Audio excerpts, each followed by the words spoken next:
कि एक एक गिनवाऊंगा मैं माँ के वीर सपूतों को, एक एक गिनवाऊंगा माँ के वीर सपूतों को, सनसन कर चलते थे उन महाकाल के रूपों को, सनसन कर चलते थे उन महाकाल के रूपों को। भगत सिंह कैसे मन में इंकलाब को बोए थे, जलियांवाला बाग को देखकर उधम सिंह भी रोए थे। आजादी के खातिर कैसे शेखर जी आजाद बने, रंग दे बसंती चोला उनके प्रेम का राग बना। उन वीरों को भूल गए, भारत का पानी भूल गए हो जी, चरखे से आजादी कुर्बानी भूल गए जी। भारत माँ का सीना उस दिन बेहद गर्व से झूल गया, 19 राम का खुदराम जब फांसी पर झूल गया। हेलो मेरे प्यारे दोस्तों, आज की क्लास में आज हम हमको बताएंगे कि भाग 3 क्या होता है। उस दिन हमने आपको भाग 3 में बता दिया था, ठीक है। उस दिन हमने आगे 18 तक आपको अनुच्छेद 18 तक भाग 3 में बता दिया था। भाग 3 क्या है? मूल अधिकार। हमने भाग संविधान में 22 भाग होते हैं ये पढ़ रखा था। संविधान में फर्स्ट क्लास में हमने आपको बताया था जो संविधान होता है, संविधान में 22 भाग होता है, जिसमें से हमने भाग 1 में अनुच्छेद 1 से लेकर के 4 तक पढ़ा था। और भाग 2 में नागरिकता था, जो नागरिकता में हमने 5 से लेकर के 11 तक पढ़ा था। अब भाग 3 में हम 12 से लेकर के 35 तक पढ़ेंगे, जिसमें से हमने आपको 12 से 18 तक अगली क्लास में बता दिया है। इस क्लास में बताएंगे 12 से लेकर के 21 तक। अनुच्छेद 19 बहुत इंपॉर्टेंट है, इसे संविधान का ऋण कहते हैं। और इसे क्यों संविधान का ऋण कहते हैं, अब इसको चलते देखते हैं, ठीक है। क्लास के अंत तक बने रहिएगा। यदि क्लास समझ में आए तो वीडियो को लाइक, सब्सक्राइब और शेयर करना मत भूलिएगा। चलते देखते हैं अनुच्छेद 19 क्या होता है। अनुच्छेद 19 को संविधान का ऋण कहते हैं। भैया इसे संविधान का ऋण क्यों कहते हैं, बहुत ध्यान देख लो, एकदम आसान भाषा में। संविधान का ऋण इसीलिए कहते हैं क्योंकि जो अनुच्छेद 19 है ये हमको बहुत आजादी देता है। मतलब देखिए संविधान में जितने भी भाग हैं, जितने भी अनुच्छेद है, जितनी भी अनुसूची है, वो एक तरीके से यदि उसमें देखा जाए तो उसमें देश चलाने की बात हो रही है कि देश कैसे चलाया जाता है, नियम कानून व्यवस्था कैसे दिया जाता है। लेकिन जो भाग 3 है ये हमारा कुछ अधिकार, हमको कुछ अधिकार देता है जो जन्म लेते ही हमको मिल जाता है। इसीलिए हमने कहा था ये क्या है, नैसर्गिक है, यानी जन्म लेते ही आपको मूल अधिकार मिल जाएगा। तो ये क्या अधिकार मिलता है उसी को पढ़ना है अनुच्छेद 19 में। अनुच्छेद 19 के पहले में कहा गया है कि हमको अभिव्यक्ति की आजादी है, यानी बोलने की आजादी है। हम अपने भाव को प्रकट कर सकते हैं, अपने दुख दर्द को बयां कर सकते हैं। जैसे मान लीजिए आपको बोलने की आजादी है, आप यदि आपको किसी का काम नहीं पसंद आ रहा है तो आप उसका विरोध कर सकते हैं, उसका प्रदर्शन कर सकते हैं, ठीक है। लेकिन विधि व्यवस्था ऐसा प्रदर्शन, ऐसा विरोध कीजिए कि भारत का विधि व्यवस्था खराब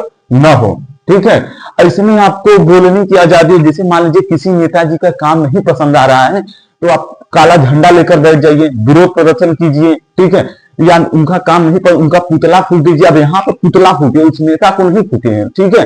शायद इतनी सी बात आपको समझ में आ गई। अनुच्छेद 19 के बी में अभिव्यक्ति की आजादी है, ठीक है। अब अभिव्यक्ति की आजादी, आप कुछ भी किसी को बोल सकते हैं, ठीक है। लेकिन हाँ, अनुच्छेद हमने आपको 13 में पढ़ाया अल्पीकरण। आपका मूल अधिकार है कि आप अभिव्यक्ति, आप किसी को भी कुछ बोल सकते हैं। अब ऐसा नहीं किसी को गरियाइए, क्योंकि अनुच्छेद 13 में अल्पीकरण में बता दिया गया है आपका मूल अधिकार वहीं तक सीमित है जब तक आपके मूल अधिकार से किसी के मूल अधिकार का हनन न हो। शायद इतनी सी बात समझ में, आप वहीं तक बोल चिल्ला सकते हैं, वहीं तक किसी का विरोध प्रदर्शन कर सकते हैं जब तक आपसे उसके मूल अधिकार का हनन नहीं होता है, ठीक है। एक दायरे में रहकर विरोध प्रदर्शन कर सकते हैं, ठीक है। अब देखिए इसी में अगर आप बढ़िया बोलते हैं, यदि आप बढ़िया बोलते हैं तो आप सभा कर सकते हैं, ठीक है। क्या कर सकते हैं भैया? सभा कर सकते हैं। आपकी बातों को सुनने के लिए लोग आएंगे, आप सभा बना सकते हैं, सभा कर सकते हैं, ठीक है। अभी लोग सभा में आ रहे हैं तो आप संगठन बना सकते हैं। सर ये संगठन क्या होता है जरा ध्यान। अगर आप बढ़िया बोलते हैं, ठीक है, सभा कर सकते हैं, संगठन बना सकते हैं। अब उस संगठन का कुछ ना कुछ नाम दे सकते हैं, ठीक है। जैसे इसमें अब इस समय महिलाओं को चाहिए कि महिलाओं का एक संगठन होना चाहिए कि उनकी हर एक बात को उठाया जाए, सरकार तक इस बात को पहुंचाया जाए। लेकिन महिलाओं का कोई संगठन बन ही नहीं सकता, ठीक है। क्यों नहीं बन सकता उसके लिए बताता हूं। महिलाएं कभी एक दूसरे को ऐसा लगता है देखना ही नहीं चाहती है। तो पिज्जा क्यों नहीं देखना चाहती है? अब उनके बात विचार मन में है, जो भी होगा, लेकिन एक संगठन होना चाहिए। अब वो लोग भी अगर संगठन कभी ग्रुप बनाएगी तो उन लोगों का क्या मांग रहेगा कि हमको घूमने की आजादी नहीं है, छोट कपड़े पहन के नहीं आजादी होनी चाहिए, ठीक है। तो यहाँ तक शायद बात समझ में। आप कोई संगठन बना सकते हैं और उस संगठन का कुछ ना कुछ नाम दे सकते हैं। कई संगठन बना दिए भारत में, जैसे भीम आर्मी, ठीक है। अब देखिए, घूमने की आजादी, आपको घूमने की स्वतंत्रता, आपको संचरण विचरण करने की स्वतंत्रता है, लेकिन ऐसा अब भैया घूमने की आपको आजादी है। अब ये कहो कि हरिओम सर जी पढ़ाए थे कि हमको घूमने की आजादी हमारे संविधान में लिखा गया। अब ऐसा यहाँ पर ये मत कर दीजिएगा, मतलब घूमने किसी के बेडरूम में घुस जाता है, तू क्या कर रहा है, ऐसा नहीं। यानी आपको घूमने की आजादी है तो एक लिमिट में घूमिए, जहां पे बना घूमने के लिए, किसी घर में मत घुस जाइए, ठीक है। आपका मूल अधिकार वहीं तक सीमित है जब आपके मूल अधिकार से किसी का हनन न हो, ठीक है। अगर आप कहीं घूमने आए हैं भारत में, अगर आपको कहीं जगह अच्छा लगा तो आप बस सकते हैं। क्या कर सकते हैं? बस सकते हैं। कब तक किराए के मकान में बसेंगे? तो संपत्ति भी खरीद सकते हैं। क्या कर सकते हैं? संपत्ति भी कर सकते हैं। अपने जीवन यापन के लिए व्यवसाय भी कर सकते हैं, ठीक है। अपने जीवन यापन के लिए क्या कर सकते हैं? व्यवसाय भी कर सकते हैं। तो अनुच्छेद 19 में 7 बातें की गई।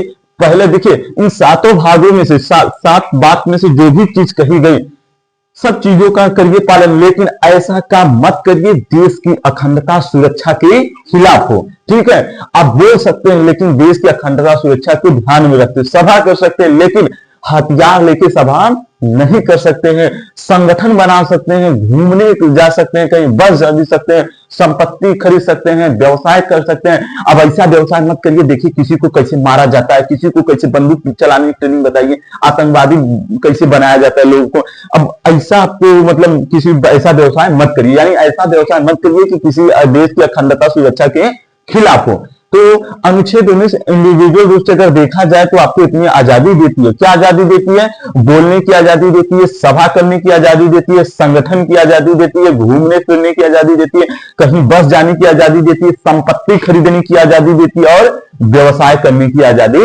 देती है। यानी कोई जीवन यापन के लिए कोई काम धंधा कर सकते हो। शायद इतनी सी बात समझ में आ गई हो। अनुच्छेद 19 आप लोगों को लगता है बखूबी समझ में आ गया होगा। यदि समझ में आ गया तो चलते हैं अनुच्छेद 20, देखते हैं अनुच्छेद 20 क्या कहता है। अनुच्छेद 20 कहता है कि एक अपराध का एक सजा। सर जी इसका क्या मतलब हुआ? यानी एक अपराध का एक सजा, इसका मतलब कहना क्या चाह रहा है, जरा ध्यान देखो। यानी जैसे मान लीजिए आपने कोई एक गलत काम कर दिया, मान लीजिए कोई आपने अपराध किया और पुलिस ने आपको पकड़ के जेल में बंद कर दिया।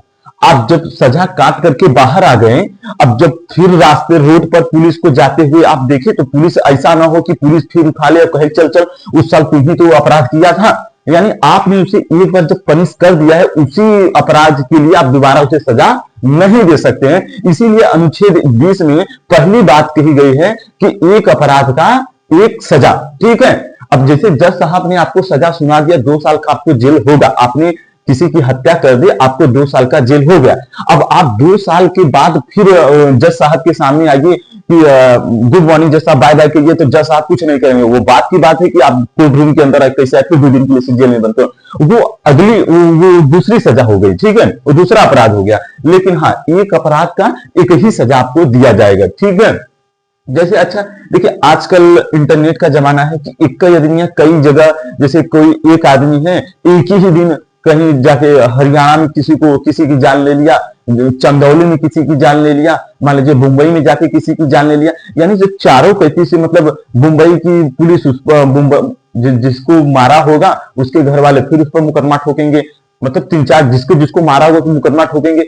देखिए एक सजा ऐसा फिल्मों में क्या दिखाता है कि हम एक को मारे या 2 को मारे सजा उतनी ही होगी, लेकिन नहीं, वो फिल्मों की दुनिया है। यहाँ पर क्या होता है, अगर आप किसी को मारेंगे, एक लोगों को मारेंगे तो वो आप पर केस करेगा, दूसरे को मारेंगे वो केस करेगा, तीसरे को मारेंगे वो भी केस करेगा। यानी आपको सजा क्या, उसे कहते हैं क्लब मर्ज कर दिया जाएगा, तो आपकी सजा क्या हो जाएगी, बढ़ जाएगी, ठीक है। शायद इतनी समझ में आ गई। एक अपराध का एक ही सजा होगा और सजा जब दिया जाएगा तो उस समय कानून के अनुसार दिया जाएगा। जैसे सपोज डेट हम मानने की बात कर रहे हैं, बल्कि ऐसा होता नहीं है, हम आपको मानने की बात कर रहे हैं। जैसे मान लीजिए 2015 में आपने किसी की हत्या कर दी और 2015 में मानने की बात करें, 2015 में क्या हुआ था कि किसी की हत्या करने का सजा होता है फांसी। किसी की 2020 में क्या हुआ था, किसी की हत्या करने का अपराध में आपको फांसी दिया जाएगा, लेकिन केस चलेगा, मुकदमा चलेगा, तो केस मुकदमा लंबा चलता है, ठीक है। अब आपको 2020 में फांसी हो रहा है, आपने 2015 में अपराध किया था, किसी की हत्या किया था, अब केस मुकदमा लंबा चल रहा है, अब 2020 में आपको फांसी होगी। जज साहब ने सुना है इसे 2020 में 5 साल इसे जेल में रखो, उसके बाद उसको 2020 में फांसी होगी। तब तक 2020 में नियम कानून चेंज हो गया कि हत्या करने वालों को हाथ काट दिया जाता है। तो क्या आप कहेंगे तो क्या आप कहेंगे कि हमारा बस हाथ कटा के हत्या नहीं किया जाए? नहीं, ऐसा नहीं होगा। इसमें देखो संविधान में साफ साफ अनुच्छेद 20 में दूसरी बात कही गई, सजा उस समय के कारण, आप जिस समय अपराध किए थे, आपने जिस समय उस आदमी की हत्या की थी, उसी समय के कानून को देखकर आपको सजा दिया जाएगा। शायद इतनी सी बात आपको हमारी समझ में आ गई होगी। अनुच्छेद 20 के 1 में क्या कह रहा है कि एक अपराध का एक ही सजा दिया जाएगा, और सजा उस समय के कानून के अनुसार दिया जाएगा। जिस समय आप अपराध किए थे उसी समय, ना ही उस समय उसके पहले, ना ही उसके बाद, जिस समय आपने सजा किया था उसी समय के कानून के आधार पर आपको सजा दिया जाएगा। ठीक है। आप स्वयं के विरुद्ध गवाही नहीं दे सकते। इसका मतलब क्या है, आप खुदे कोर्ट में जाके ये नहीं कर सकते हम ही ने उसको मारा, ये करके मारा, ऐसे मारा, वैसे मारा। देखिए, जब तक सबूत और प्रमाण नहीं मिल जाता तब तक आप अपराधी घोषित नहीं हो सकते। यही कारण है कि जब तक अपराधी अपराध नहीं घोषित हो जाता, देखते हैं उसके सर पर एक काला नकाब डाल दिया जाता है, ताकि अगर अब ये तो नहीं है कि वो अपराध ही सिद्ध होगा। अगर मान लीजिए अपराध ही सिद्ध हो गया, जब वो सजा काट के आएगा तो उसे समाज में घुल मिल के रहने में कोई तकलीफ नहीं होगी। भारत ही एक ऐसा देश है जो अपराधी के लिए भी कुछ सोचता है। ठीक है। इसी सब कुछ को देख करके अटल बिहारी वाजपेयी जी ने शायद ये कहा था, अटल बिहारी वाजपेयी जी ने शायद कहा था कि भारत कोई भूमि का टुकड़ा नहीं, यह एक जीता जागता राष्ट्र पुरुष है। अटल जी ने कहा था कि यह वंदन की धरती है, ये अभिनंदन की धरती है, ये अर्पण की भूमि है, ये तर्पण की भूमि है। इसका कंकड़ कंकड़ हमारे लिए गंगा है, इसका कंकड़ कंकड़ हमारे लिए गंगा है। हम जिएंगे तो इस भारत के लिए और मरेंगे तो इस भारत के लिए, और मरने के बाद भी यदि गंगा जल में बहती अस्थियों को कोई कान लगा के सुनेगा तो सिर्फ एक ही आवाज आएगी, भारत माता की जय। शायद आपको इतनी सी बात समझ। हमारा संविधान बहुत खूबसूरत है, कभी समय निकालकर इस संविधान को तो पढ़िए। ठीक है।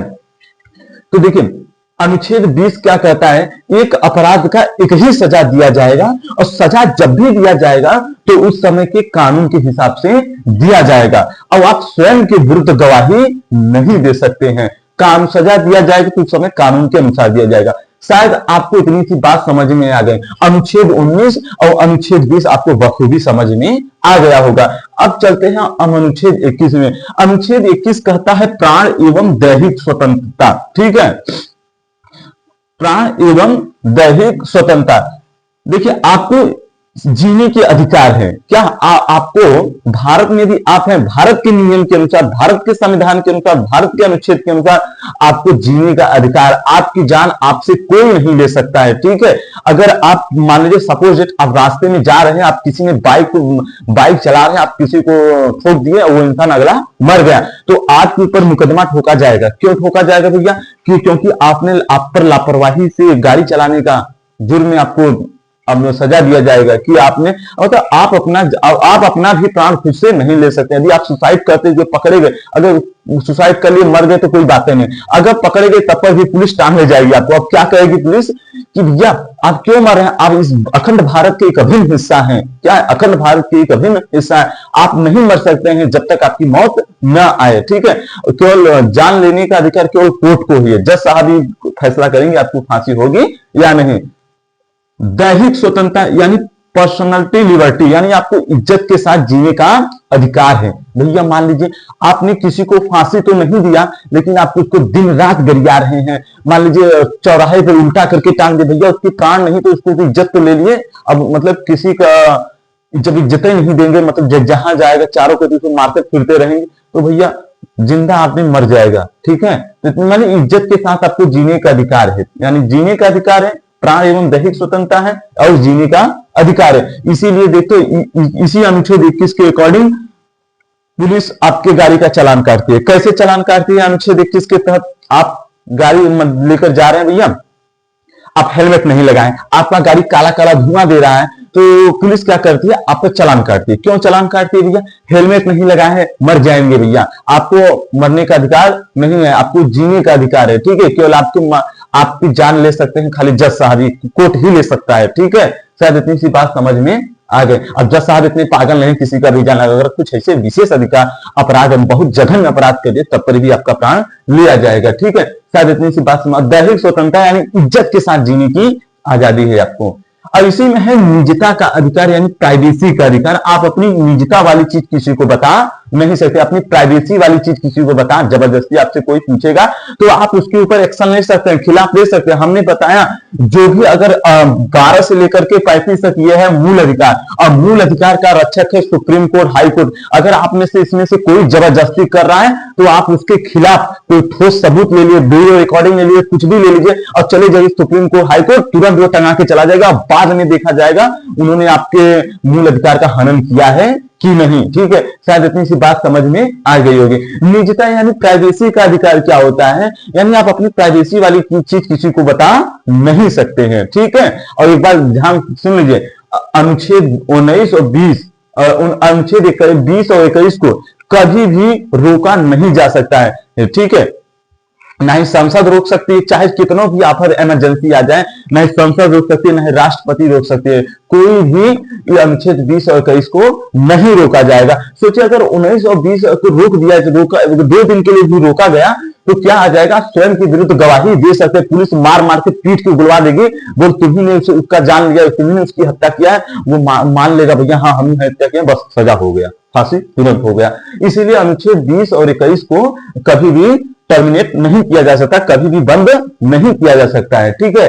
और इसमें निजता का अधिकार है। एक बार अरविंद केजरीवाल का फोनवा ईडी पकड़ लिया था और अरविंद ईडी पूछ रहा है इसका पासवर्ड बता, पासवर्ड। अरविंद केजरीवाल बोल रहे हैं तू क्या बनेगा ईडी, अनुच्छेद 21 भी नहीं पढ़ा, हमको निजता का अधिकार, हमको प्राइवेसी का अधिकार, हम क्या बताया भैया। अब जब ईडी उसका पासवर्ड तोड़वाएगी तो भैया पूरा फॉर्मेट मारा जाएगा, पूरा एकदम नया की तरह हो जाएगा, उसमें जो भी डिटेल होगा मिलवा ही नहीं करेगा, ठीक है। तो देखिए आपको निजता का अधिकार, हाँ मतलब मान लीजिए आपके घर में ही कोई है, आप उससे पासवर्ड मांगने नहीं दे रहा है तो उसका निजता का अधिकार है, उसका प्राइवेसी का अधिकार है। अब उस बेसिस पर आपको भले से ही आपका रिश्ता खराब हो जाए वो बात की बात है, लेकिन हाँ आपके पास निजता या प्राइवेसी का अधिकार है। शायद आपको इतनी सी बात समझ में आ गई होगी। इसे अनुच्छेद 21 के क में कहा गया है, देखिए जहां क ख आपको दिख जाए समझ लो बाद में जोड़ा गया है।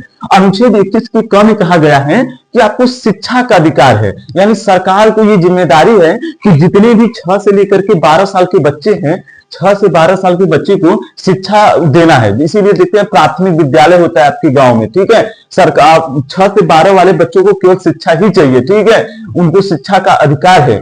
ये बात किसमें कही गई है, अनुच्छेद 21 के क में, प्राथमिक शिक्षा क्रम को अधिकार है, ठीक है, 6 से 12 वर्ष के बच्चों को, ठीक है।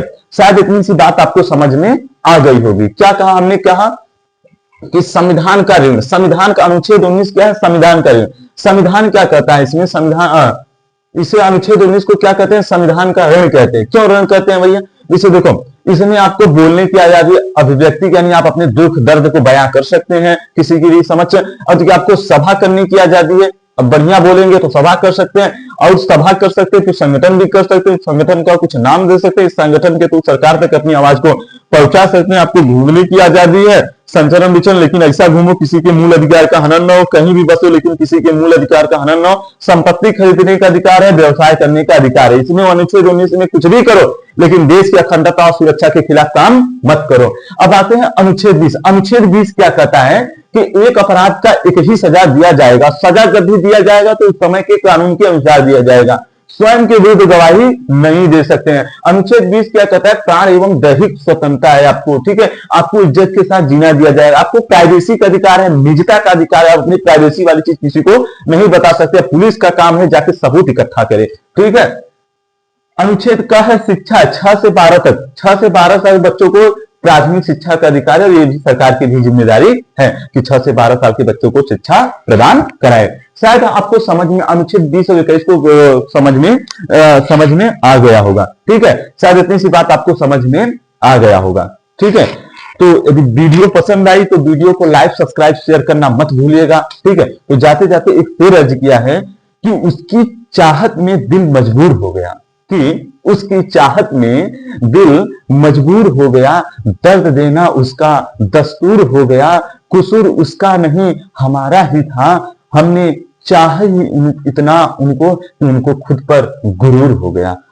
तो मेरे प्यारे दोस्तों, अगर आज का क्लास आपको समझ में आया हो तो वीडियो को लाइक, सब्सक्राइब, शेयर करना मत भूलिएगा। धन्यवाद।